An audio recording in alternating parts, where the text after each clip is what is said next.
Hello, this is COP Technical Support with a quick how-to video.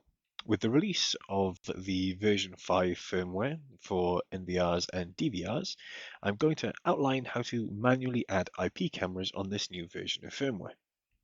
So first of all, we head up to Device Access, and we can see that where we used to have the option to change from plug and play to manual adding, we don't have that in version 5. So what we do instead is head over to Device Configuration and PoE Settings.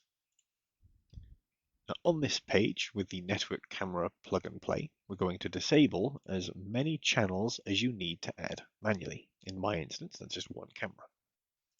Once you've toggled that off, hit Save and head back up to Video Device.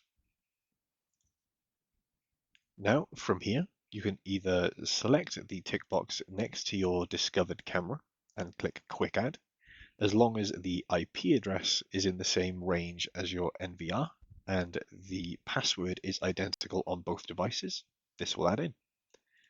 Alternatively, you can click Add in the top left corner. From here, again, you can select the camera if it's been discovered, or you can manually adjust the IP address and the password. Now, my password is identical, so I am just going to click Use Channel Default, click Add, and now I'm just going to wait a couple of seconds while the camera adds to the recorder. And there we are. The camera's added into our recorder. That's how we manually add cameras on version 5. Thank you for watching today.